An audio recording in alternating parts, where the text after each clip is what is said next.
ఇద్దరు ఉన్నారు. ఇంతమంది మహిళల్ని చూడటం చాలా ఆనందంగా ఉంది. అన్నిటికంటే పబ్లిక్ మీటింగ్ కదా, ప్రముఖ రచయిత్రి, నాగార్జున యూనివర్సిటీలో ఆచార్యులుగా పనిచేస్తున్న స్వరూపరావు రాణి గారు ఈ సభకు రావడం ఏదైతుందో చాలా గొప్ప పరిణామం. నాకు తెలిసిన వాళ్ళు చాలా మంది ఉన్నారు. బద్రు గారు చాలా ప్రేమతోటి నన్ను రమ్మన్నాడు. ఇక్కడికి వచ్చిన తర్వాత చాలా మంది ఇక్కడ మహిళలు, విద్యార్థులు ఉన్నారు. అన్నిటికంటే నాకు బాగా ఇష్టం. మీ అందరికీ పేరు పేరున జయగలు తెలియజేస్తున్నాను. రాత్రి ఓ మీటింగ్లో ఉండి 2 గంటల దాకా మళ్ళా హైదరాబాద్ చేరుకొని మళ్ళీ ఇప్పుడు ఇక్కడ మీటింగ్లో మాట్లాడి ఇంకో మీటింగ్లో వెళ్ళాలి. కాబట్టి నాకు ముందుగా అవకాశం ఇచ్చినందుకు కృతజ్ఞతలు తెలియజేస్తున్నాను.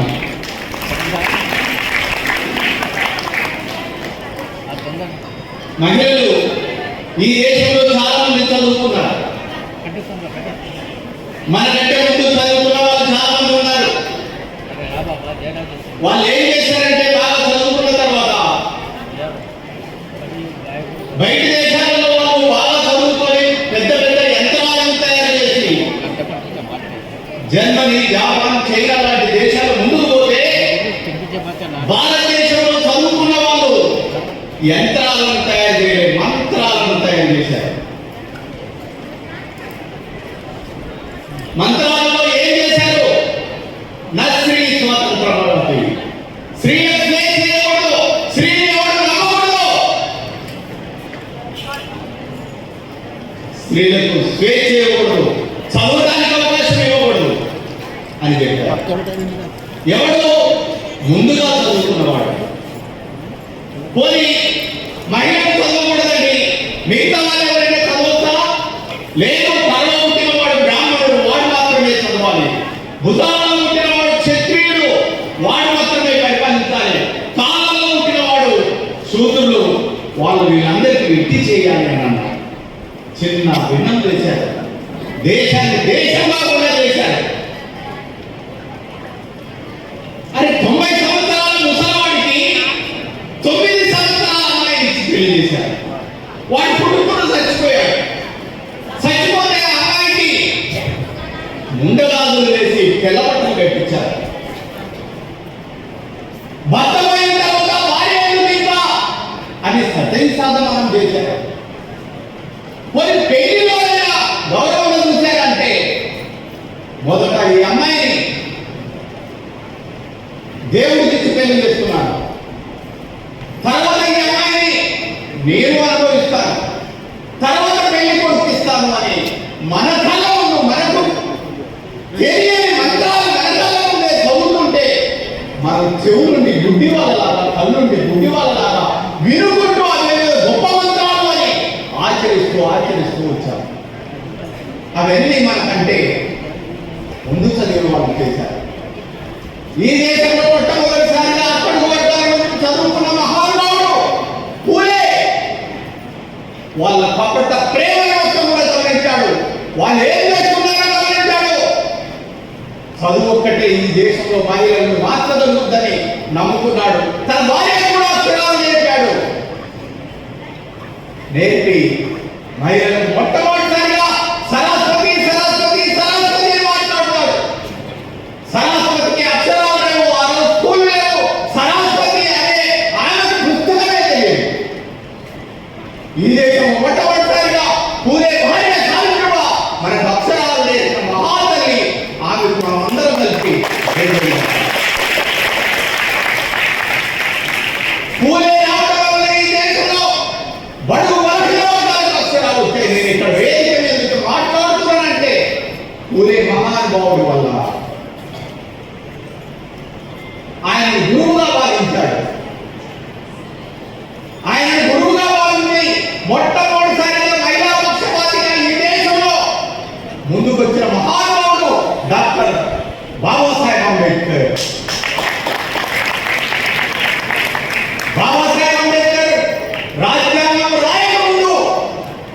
స్త్రీలను కాష్టంలో పెట్టి కాల్చివేశాడు.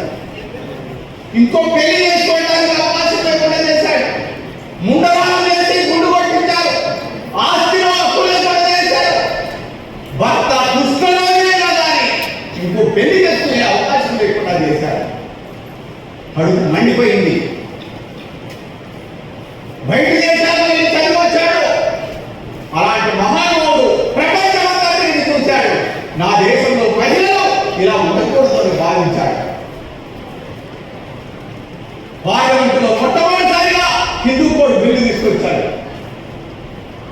మహిళలు సమానమే, ఆడవాళ్ళైనా మగవాళ్ళైనా సమానం అని చెప్పిన మొట్టమొదటి మహిళా రాష్ట్రపతి బాబాసాహెబ్ అంబేద్కర్. పని ప్రదేశాలలో మగవాడు ఎంత పని చేస్తాడో ఆడవాళ్ళు ఎంత పని చేస్తే సమానమే ఇవ్వాలని చెప్పిన మహానుభావుడు బాబాసాహెబ్ అంబేద్కర్. మహిళలకు 33% రిజర్వేషన్ కావాలని కొట్లాడేవాడు బాబాసాహెబ్ అంబేద్కర్. 8 గంటల టైం తీసుకొచ్చినవాడు బాబాసాహెబ్ అంబేద్కర్. తండ్రి సంపాదించిన ఆస్తిలో బిడ్డకు కూడా సమానం కావాలని కొట్లాడినవాడు.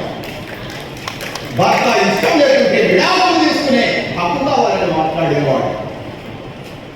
అలాంటి మహనీయుడు ఈ దేశంలో పుట్టడం వల్ల నా చెల్లెలు ఇంతమంది అలా చదువుకొని ఇక్కడ మీటింగ్ రావడం.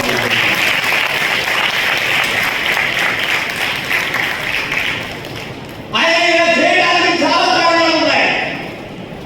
ఎవరు మనకంటే ఈ దేశంలో ముందు చదివిన వాడు ఏం చేశాడో బాబాసాహెబ్ అంబేద్కర్ చదువుకుంటానికి పోతే క్లాసులు బయట ముక్క పెట్టారు. క్లాసులు అందరూ వేరేగా ఉన్నారు. క్లాసులో లెక్క చెప్పాడు మాస్టర్. క్లాసులో కానీ బయట ముక్కున్న బాబాసాహెబ్ అంబేద్కర్ మాస్టర్ నేను లెక్క చేస్తానని వచ్చాడు. బోర్డు కాని క్లాస్ రూమ్ లో ఉన్న వాళ్ళందరూ కూడా ఆయన లెక్క చేయడానికి వీల్లేదు. ఆయన అంటారు. అరే వాడు నీలాగా చదువుకుంటున్నాడు. చెయ్యని ఏంటంటే ఆ బ్లాక్ బోర్డు వెనకాల మా టిఫిన్ బాక్స్ ఉన్నాయి మైలపడతాయి అని చెప్పారు. ఆ మాస్టర్ ఆ బాక్సుల్ని పక్కన పెట్టించి బాబాసాహెబ్ అంబేద్కర్ తోటి లెక్క చేయించాడు. బాబాసాహెబ్ అంబేద్కర్ ఎంత గొప్పవాడంటే కేవలం లెక్క చేసే అవకాశం ఇచ్చినందుకు ఆయన మాస్టర్ అయిన అంబేద్కర్ పేరుని తన పేరు పెట్టుకొని ఈ దేశంలో ప్రచారంలోకి వచ్చాడు. బాబాసాహెబ్ అంబేద్కర్ ఎప్పుడు చెప్తా ఉండేవాడు, నెంబర్ 1 క్రమశిక్షణ చాలా ఇంపార్టెంట్, నెంబర్ 2 కృతజ్ఞత చాలా ఇంపార్టెంట్. ఆయన విదేశాలకు వెళ్ళి చదువుకొని వచ్చాడు. ఆయన చదువుకొని వచ్చి ఈ దేశంలో వస్తున్నప్పుడు ఆయన భార్య రమాబాయి చాలా ఆనందపడ్డది. నా భర్త వస్తున్నాడు, నా పేరు నా పిల్లలు చనిపోతున్నారు, నా కష్టాలన్నీ పోతాయి, మా ఆయన బాగా చదువుతున్నాడు, పెద్ద ఉద్యోగం చేస్తాడు అని భావించింది. కానీ తీరా వచ్చిన తర్వాత బరోడా కొలువులో ఉంటే గుమస్తా పుస్తకాలు వేసేశారు. బాంబేలో లెక్చరర్గా మేడం చదువుకోవాలని పనిచేస్తారని క్లాస్ రూమ్లో ఒక్కడు కూడా చదువుకోవడానికి రాలేదు. అంటరాడు వాడు చెప్తే వింటామా. మొదటి 10 రోజులు 10 మంది వచ్చారు, తర్వాత 20 మంది వచ్చారు. జ్ఞానం ఎంత గొప్పదో చూడండి. చివరికి బాబాసాహెబ్ అంబేద్కర్ క్లాస్ రూమ్లో క్లాస్ చెప్తుంటే బొంబాయి నగరంలో కాలేజీ బంద్ చేసి బాబాసాహెబ్ అంబేద్కర్ క్లాస్ వినడానికి వచ్చేవారు. అంత గొప్ప మేధావి. ఆయన బాంబే కోర్టులో వాదిస్తున్నాడు. స్వాతంత్ర సమర యోధుడు రౌండ్ టేబుల్ సమావేశంలో మొట్టమొదటిసారిగా స్వాతంత్రం నా జన్మోత్సవం మాట్లాడే మహానుభావుడు ఆయన. బాంబే కోర్టులో వాదిస్తున్నాడు. 47 మందికి ఉరి శిక్ష పడ్డది స్వాతంత్ర సమరయోధులకు. వాదోపవాదాలు జరుగుతున్నాయి. గుమస్తా వచ్చి ఒక తెల్లని స్లిప్ చేతికిచ్చాడు. చూసుకున్నాడు, జేబులో పెట్టుకున్నాడు.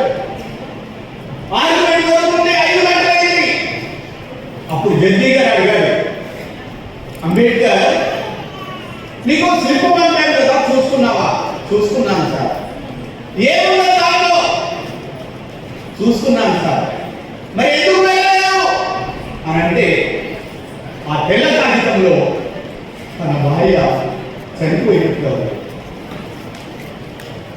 ఎందుకు వెళ్ళలేదంటే నా భార్య ఎలా చనిపోయింది, కానీ నేను కేసు వాదించకుంటే 47 మంది స్వాతంత్ర యోధులకు శిక్ష పడుతుంది, అందుకనే నేను ఈ కోర్టులో కేసు కోసం నిలబడ్డాను మాట్లాడాను. బాబాసాహెబ్ అంబేద్కర్ కులం కులాల మీద ఏ జాతిని నీతిని నిలబెట్టలేదు, కులం అనేది మానసిక రోగం అని చెప్పాడు. ఈ దేశంలో ఉన్న అన్ని పొల్యూషన్ల కంటే చెడ్డ పొల్యూషన్ ఏదైనా ఉందంటే అది క్యాస్ట్. దాని అమ్మ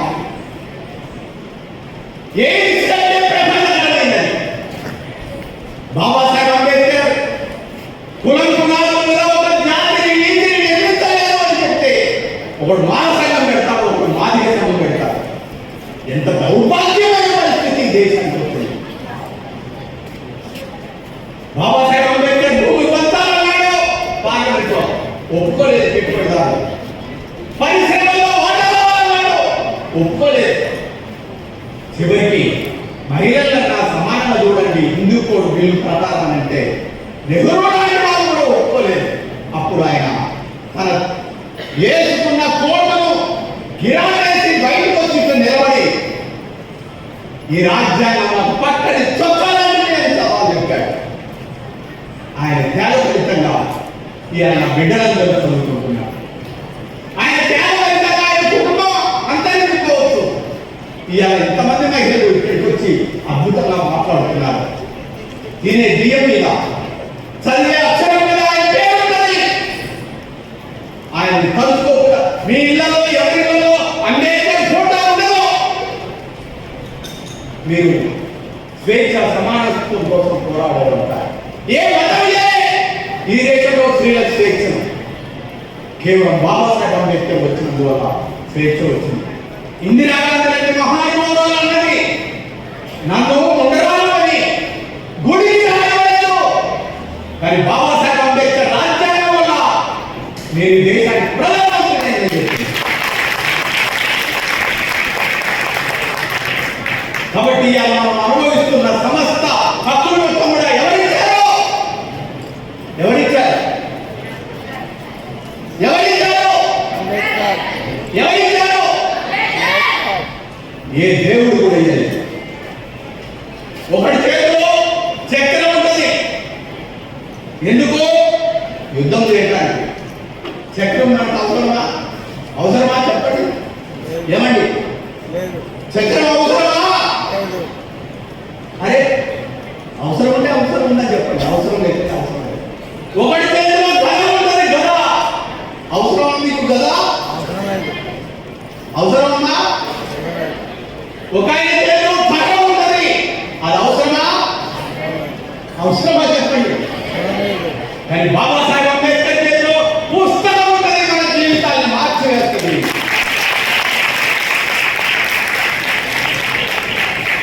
కాబట్టి బిడ్డలారా, చెల్లెలారా, వేదిక మీద ఉన్న అక్కలారా, మీరు అంబేద్కర్ని నమ్ముకోండి, ముందుకు పోండి. ఇవాళ కార్పొరేట్ కంపెనీ మొత్తం కూడా దేశం మీద పడి వ్యవసాయంలో మందులు వేస్తున్నారు. భూమి తెచ్చిపోయింది, పంట రాకాలకి తెచ్చిపోతున్నాడు. ఆ పంట తింటే రోగ నిరోధక శక్తి లేక మన వాళ్ళు తెచ్చుకుంటున్నారు. ఎక్కడ చూడు మందులు మందులు మందులు. ఆడవాళ్ళందరికీ కూడా డబ్బులు వస్తున్నాయి. మీరు ప్రధానంగా బ్యాగ్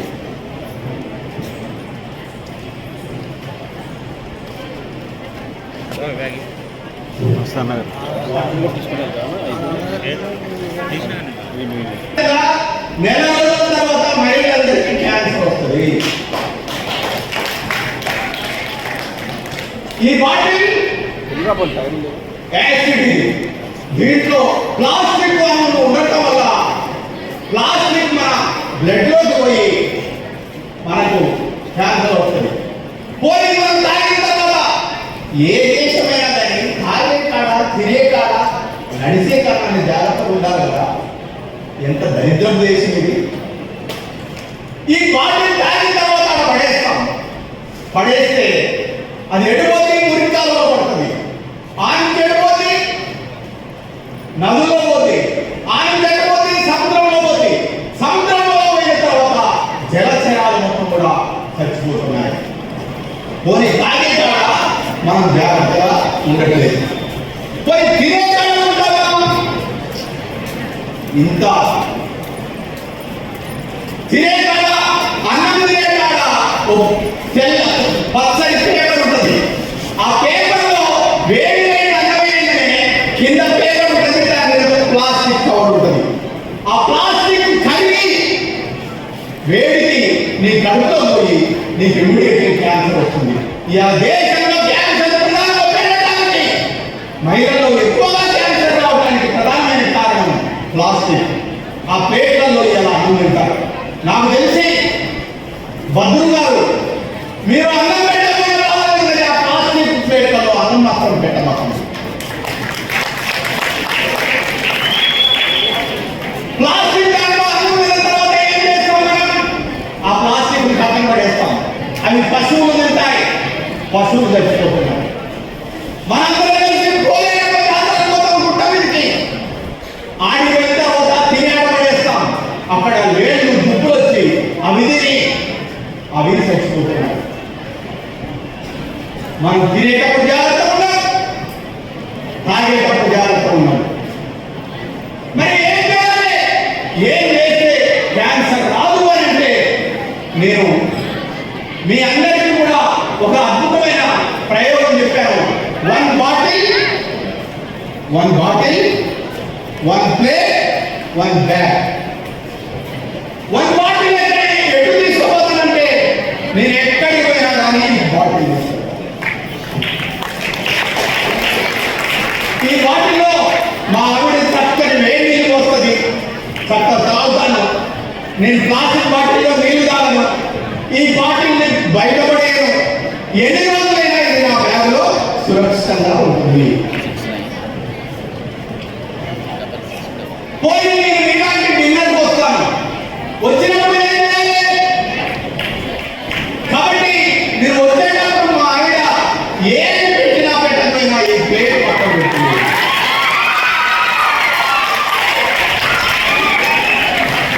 ఈ ప్లేట్లో నేను మా కారులో పెట్టుకుంటాము, అందరం కలిసి అన్నం తింటాము. తర్వాత మరి ప్లేట్లో అన్నం తింటాము, బాటిల్లో నీళ్లు తాగుతాను. మరి నేను బాగుంటే సరిపోయిందా? కాదు. ఒక పుస్తకాన్ని దగ్గర పెట్టుకుంటాను. ఈ ప్రపంచంలో మొట్టమొదటిసారిగా ప్రకృతి తత్వం గురించి చెప్పిన మహాకవి ఎవరైనా ఉన్నాడంటే నేనే చెప్పాను. ప్రకృతి నాతో మాట్లాడుతూ ఉంటుంది, ప్రకృతి నాతో మాట్లాడుతూ ఉంటుంది. అమ్మా, నువ్వు ఎలా ఉన్నావంటే ఎంత బాగా మాట్లాడుతుంది తెలుసా? సూర్యుడు నా తండ్రి, చంద్రుడు నా తమ్ముడు, గ్రహాలు నా సహచరులు, వినీలాకాశమైన ప్రపంచం. ఒకనాడు ఏ జీవనంలో వెళ్ళాను, కానీ నేను కలుషితమైపోయాను. నాపై జీవించే సమస్త జీవరాశి కనుగొనలయ్యే కాలం ఆసన్నమైంది. నేను కట్టుకున్న ఓర్జు నుంచి చిరిగిపోయింది. నా కాళ్ళు పనిచేయకూడదు, నా చేతులు పనిచేయకున్నవి. నేను అంతరించే కాలం ఆసన్నమైంది. నా గురించి చెప్పడానికి ఒక ప్రజాకవి కావాలి అని ఈ ప్రకృతి నన్ను అనుకోవడం వల్ల ఈ పుస్తకం తీసుకొచ్చాను. ఈ పుస్తకం వేలాది మంది, హిందీలో వచ్చింది, ఇంగ్లీష్లో వచ్చింది, తెలుగులో వచ్చింది, కన్నడలో వచ్చింది. ఈ పుస్తకం 500 రూపాయలు. దీంట్లో ఉన్న స్టోరీలు చదివి ఒక రైతు మహిళలకు క్యాన్సర్ వస్తుందని కుంకుడు తోట పెట్టాడు 100 ఎకరాలలో. 35 ఎకరాలలో పశువులతోటి, ఎరువులతోటి పంట చేశాడు. నేను ఒక రోజు పోయేవారికి పుస్తకాలని అమ్ముతున్నాడు. అమ్మి నేను రెండోసారి పోయేటప్పటికి, జయరాజు గారు, మీరు భూమిని రక్షించడానికి వచ్చారు, ప్రజల్ని రక్షించడానికి వచ్చారు, కాబట్టి మీలాంటి వాళ్ళు దొరకడం చాలా కష్టమని నేను మొన్నబోయేవరికే 135 ఎకరాలలో జయరాజుకు ఆ తోటల మధ్యలో ఒక పెద్ద గుడి కట్టి పెట్టాడు. నాకు ఆశ్చర్యం వేసింది. నేను దేవుడిని నమ్మను, నాకు ఇంటి పేరు లేదు, నాకు కులము లేదు, నాకు మతము లేదు, నాకు దేవుడు లేదు, కానీ ఆయన నాకు గుడి కట్టి పెట్టాడు. ప్రకృతి చాలా గొప్పది.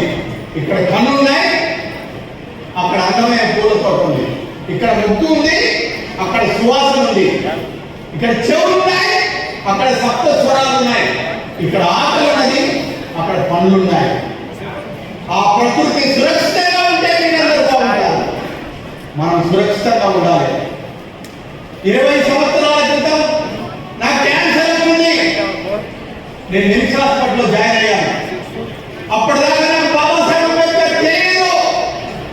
ఎల్లూరు చెన్నై రాసిన అయిపోయింది. ఎల్లూరు చెన్నై రాసిన అంబేద్కర్ పుస్తకం చదివాను. నా డాక్టర్ 2 నెలల కంటే బతకమన్నాడు, కానీ పుస్తకం చదివిన తర్వాత అద్భుతమైన పాటలు రాశారు. జగోరే జాగో అంబేద్కర్, ఏం పాట! జయ హో జయ హో జయ హో జయ హో అంబేద్కర్. ఎన్ని పాటలు రాశారు! ఊరు వాడ దేశమంతా తిరిగాను. ఇప్పుడు నా డాక్టర్ నన్ను అంటాడు, జయరాజు క్యాన్సర్తో 2 నెలల కంటే బతకమన్నాను. ఇప్పుడు నా సంవత్సరాలు 18 సంవత్సరాలు. బాబాసాహెబ్ అంబేద్కర్ నాకు నా శరీరంలో వచ్చిన తర్వాత నేను అద్భుతంగా జీవిస్తున్నాను, మాట్లాడుతున్నాను. అద్భుతమైన పుస్తకాల్ని ఈ ప్రపంచానికి ఇస్తున్నాను. కాబట్టి బిడ్డలారా మీరందరూ కూడా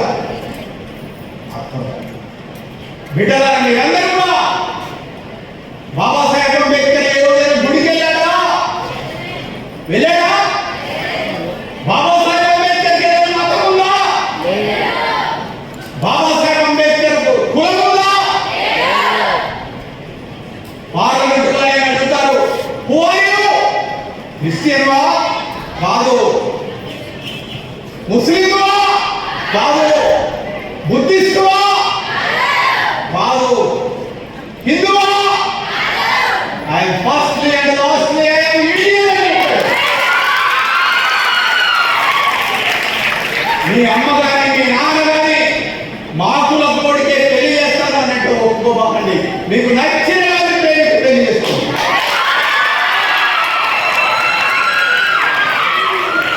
సుందర శిక్షణ నందనందనాటి నవభారతాన్ని మీరు నిర్మిస్తారని తెలియజేస్తూ మీ అందరికీ